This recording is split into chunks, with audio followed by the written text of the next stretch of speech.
Good morning my dear students. आप सभी लोग का English junction by Harivansh sir पर बहुत बहुत स्वागत है।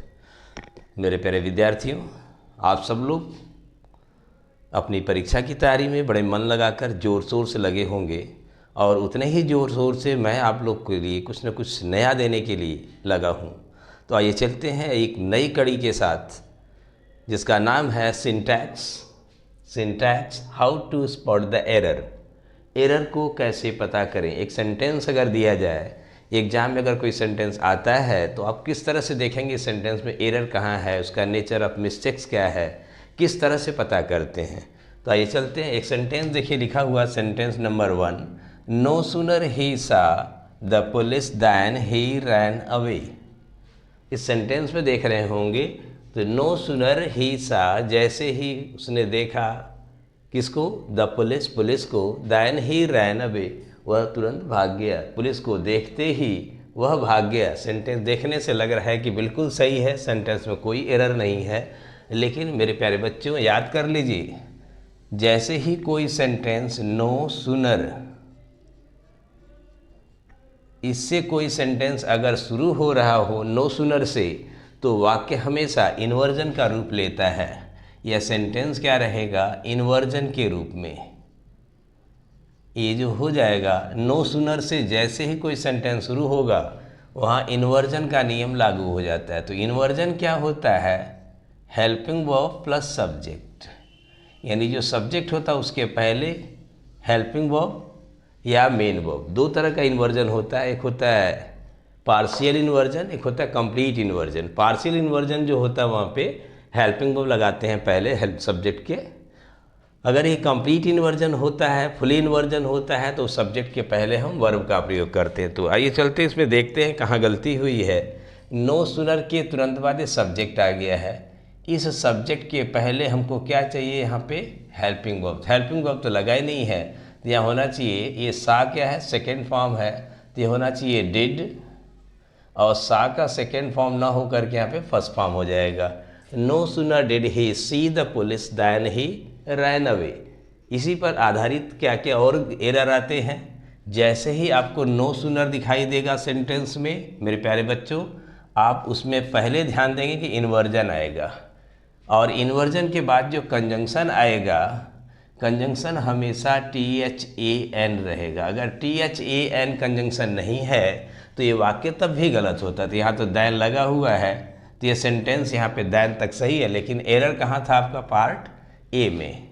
No sooner did he see the police than he ran away. देख रहे होंगे पास्ट टेंस का सेंटेंस है, no sooner did he see the police than he ran away. तो बड़े ही आराम से आप लोग कर लेंगे। बस आपको ये ध्यान रखना है कि नो सूनर से अगर सेंटेंस मिले तो सबसे पहले तो आप ये इन्वर्जन देखेंगे, इन्वर्जन है कि नहीं। इन्वर्जन के साथ साथ इस सेंटेंस में एक और गलती कर देता है, जैसे हम दिए हैं इसी को, no sooner did he saw the police than he ran away. आप यहाँ पे देख रहे होंगे डिड तो लगा है, इसके साथ इन्वर्जन भी लगा है, डिड लगा है। लेकिन मेरे प्यारे बच्चों याद रखिए, डिड के साथ वर्ब हमेशा फर्स्ट फॉर्म में आती है। जब फर्स्ट फॉर्म में आती है तो ये सा क्या हो जाएगा, यहाँ पे ये सी हो जाएगा। इसका भी ध्यान रखिए। दूसरी एरर और देता है, दैन की जगह ये THEN कर देता है। ये THEN करेगा तो भी गलत, इसकी जगह व्हेन करेगा तो भी गलत। तो ये ध्यान रखिए, जैसे ही कोई सेंटेंस नो सूनर से शुरू हो तो नो सूनर वाले वाक्य में हमेशा इन्वर्जन का नियम लागू होता है। इन्वर्जन का मतलब ये होता है कि ये जो सब्जेक्ट है, सब्जेक्ट के ठीक पहले उसका हेल्पिंग वर्ब आ जाएगा, इसके बाद जो वर्ब होगा इसी हेल्पिंग वर्ब के अकॉर्डिंग इस वर्ब का फॉर्म होगा। यहाँ डू डज है तो फर्स्ट फॉर्म हो जाएगा, डिड है तो फर्स्ट फॉर्म हो जाएगा, हैज है तो थर्ड फॉर्म भी हो सकता है। लेकिन कंजंक्शन आगे दैन होगा, देन नहीं होगा, व्हेन नहीं होगा। तो ये क्लियर हो गया होगा आप लोग को। ये कैसे एरर को आप ढूंढेंगे। चलते हैं एक दूसरे सेकेंड सेंटेंस की तरफ चलते हैं। Hardly he reached school hardly he reached school when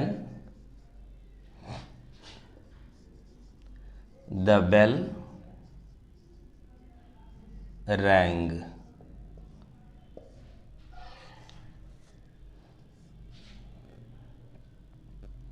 A B C, और यहाँ देख रहे होंगे नो एरर। जरा इस सेंटेंस को भी आप लोग ध्यान से देखिए, इस सेंटेंस में एरर कहाँ है। हार्डली ही रीच्ड स्कूल, यहाँ दिया हार्डली ही रीच्ड स्कूल, वह स्कूल पहुँचा ही था, when the bell wrong.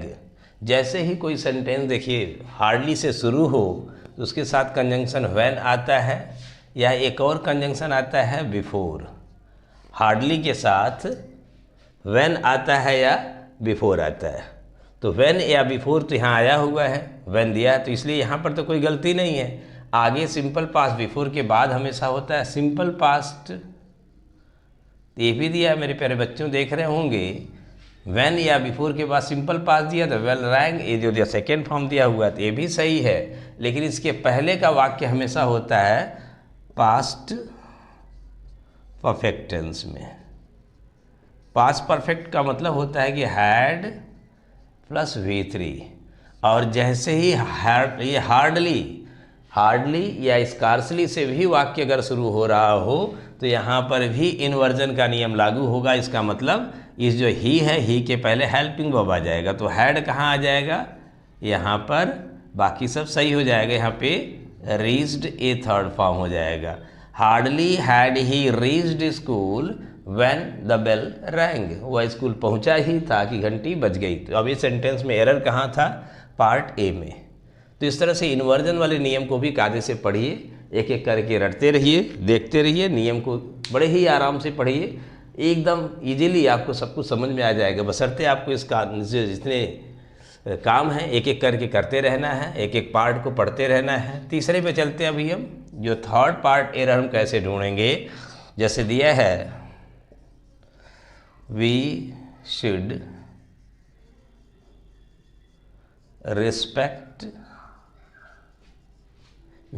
respect the old people. We should respect the old people because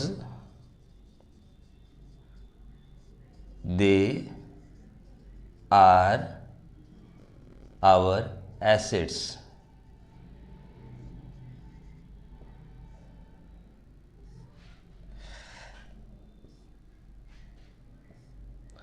A B C D, और यहाँ दिया नो एरर E। तो ज़रा इसमें आप लोग देखेंगे कि इस पार्ट में कहाँ पे गलती है। वी शुड रिस्पेक्ट, यहाँ दिया है कि we should respect the old people because they are our assets. हमें अपने बूढ़े लोगों की इज्जत करनी चाहिए, क्यों? क्योंकि वे सब हमारे क्या होते हैं, एसेट्स होते हैं। और लास्ट में दिया नो एरर। तो ज़रा फिर इसको आप लोग बताइए कि एरर कहाँ पे, फटाफट लग जाइए और ध्यान लगाइए सेंटेंस कहाँ गलत है। तो आप लोग देख रहे होंगे वी शुड, यहाँ कोई एरर नहीं है। रिस्पेक्ट, शुड के बाद क्या आता है, वर्ब का फर्स्ट फॉर्म। ये देख रहे होंगे, ये जैसे जब भी कोई मॉडल वर्ब लगाते हैं, किसी भी मॉडल वर्ब के साथ वर्ब हमेशा फर्स्ट फॉर्म में होती है। तो शुड के साथ रिस्पेक्ट जो वर्ब फर्स्ट फॉर्म है, यहाँ भी कोई एरर नहीं है। We should respect the old people, यहाँ पे द ओल्ड का मतलब होता है बूढ़े लोग, और ये जो पीपल है यहाँ पे यही एरर है मेरे प्यारे बच्चों। एरर आपके सी पार्ट में है। तो आप लोग इसको याद कर लीजिए कि जैसे ही आप THE द के साथ कोई भी एडजेक्टिव लगाएंगे, ये हमेशा प्लूरल नाउन बन जाता है।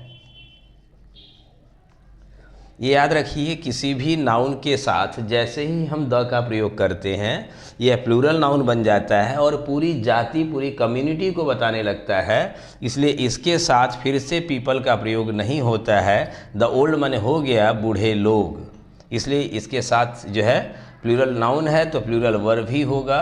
ये भी ध्यान रखिए, ये नियम बड़ा तगड़ा है, बहुत अच्छा नियम है, एग्जाम में भी पूछता है। The old people are respected everywhere, तो यहाँ पे पीपल तुरंत काटेंगे, the experienced people are respected everywhere.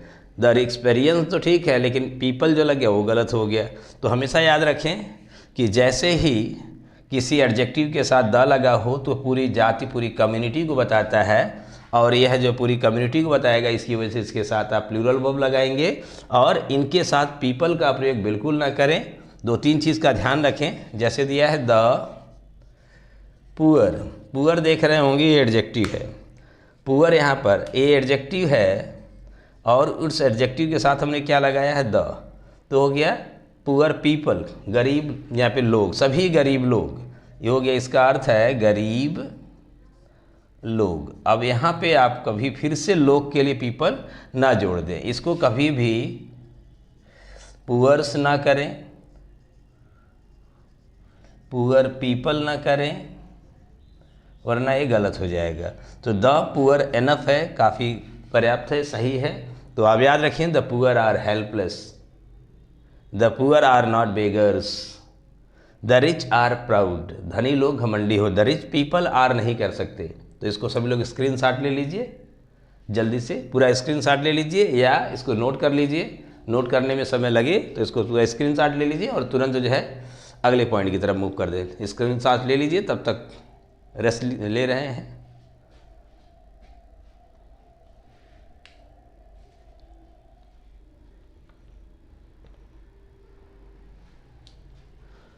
हाँ, तो बच्चों सब लोग इसका स्क्रीनशॉट ले लिए होंगे। अब चलते हैं, इसके कुछ और पॉइंट्स हैं इसी तरह से इम्पोर्टेंट पॉइंट जो कि काफ़ी महत्वपूर्ण है, आपके एग्ज़ाम से रिलेटेड है। ये किसी भी एग्ज़ाम के लिए, कोई भी आप एग्ज़ाम देते, चाहे कॉम्पिटिटिव चाहे एकेडमिक, हर एग्ज़ाम में ये काफ़ी इम्पोर्टेंट होता है।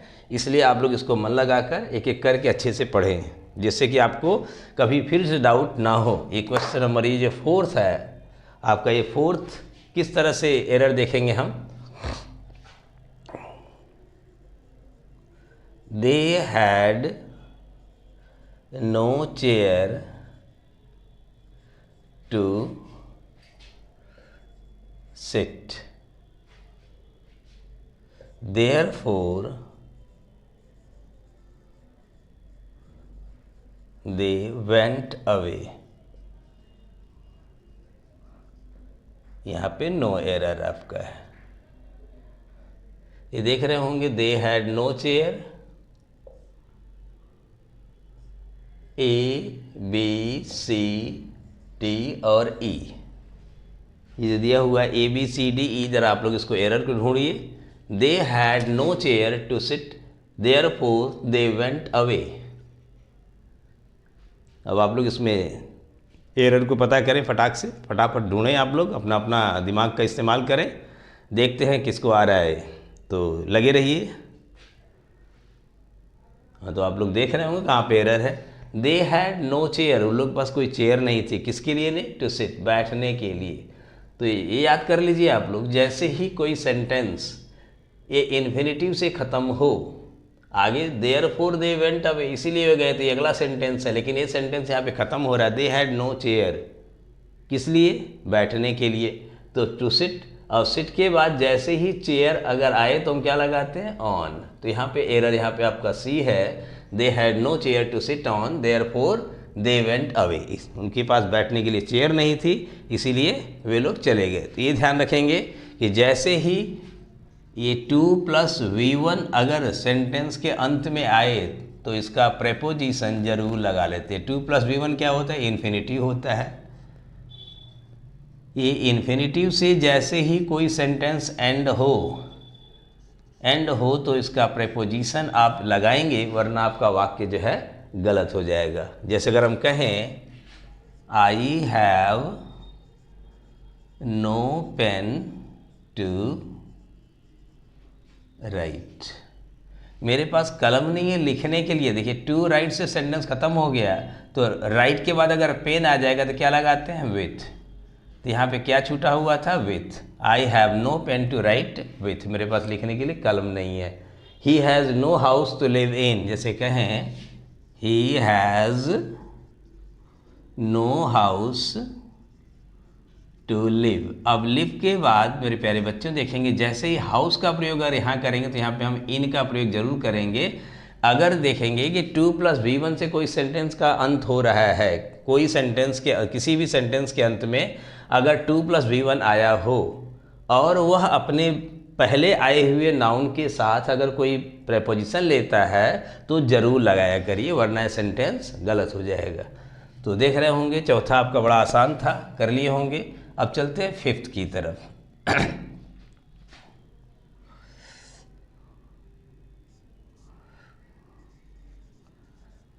2 years passed since my father went to Delhi। ये नो एरर है।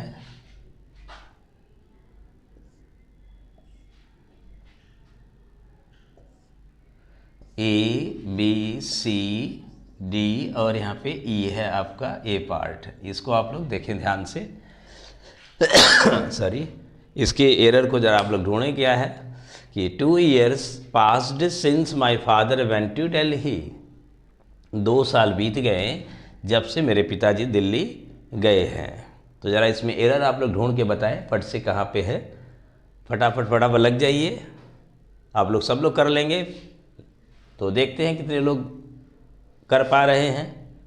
इसके करने से पहले इंग्लिश जंक्शन व हरिवंश सर को सब्सक्राइब जरूर कर लें, जिससे कि आपको इसके बाद जो इंटरेस्टिंग टॉपिक आएगी, इससे भी ज़्यादा इंटरेस्टिंग टॉपिक और आने वाली हैं, तो आपको नोटिफिकेशन तुरंत मिलता रहे और आप ये जान लें कि टॉपिक क्या है, अगला पॉइंट क्या है, अगले वीडियो में क्या है, आपको सारी जानकारी मिल जाए और आप तुरंत उसको वीडियो को देख लें। तो जो लोग इसमें नए जुड़े हुए हैं वे लोग इस चैनल को इंग्लिश जंक्शन व हरिवंश सर को ज़रूर सब्सक्राइब कर लें, और जो लोग पुराने व्यूवर्स हैं या नए व्यूवर जो भी हैं, सभी लोग इसको लाइक और शेयर करना बिल्कुल ना भूलें, जिससे कि दूसरे लोग को भी इसका फ़ायदा हो सके। तो मेरे प्यारे बच्चों, आप तुरंत इसको जब एरर को ढूंढिए और फटाफट आप आगे बढ़िए।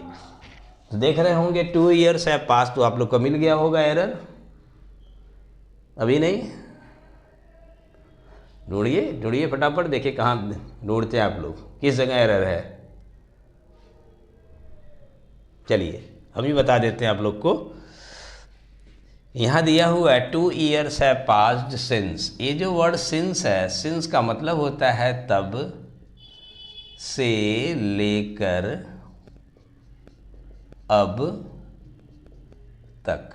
तो देखेंगे जैसे ही कोई सेंटेंस सिंस से जुड़ा हुआ हो, सिंस के पहले और सिंस के बाद, तो सिंस के बाद हमेशा सिंपल पास्ट आता है। बड़ा इंपॉर्टेंट रूल है मेरे प्यारे बच्चे, उसको नोट कर लेना, इसको भूलना नहीं। ये सब आज का जितना मैंने पॉइंट बताया होगा सारा एक एक करके नोट करते चले और अपने दोस्तों को भी बताएं, आप लोग भी नोट करें और एक एक चीज़ को बड़े ही गंभीरता से पढ़ें, तभी आएगा।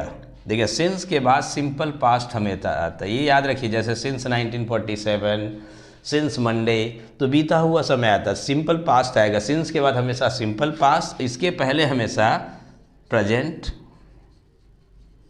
परफेक्ट टेंस आएगा। तो अब आप लोग को गलती मिल गया होगा, प्रेजेंट परफेक्ट टेंस कहाँ पे है, नहीं दिया हुआ। 2 years पास्ड दिया, तो यहाँ पे क्या होना है, पास्ट एज क्या है, ये जो पास्ट है सेकेंड फॉर्म है, इसको काट करके 2 years हैव पास्ड।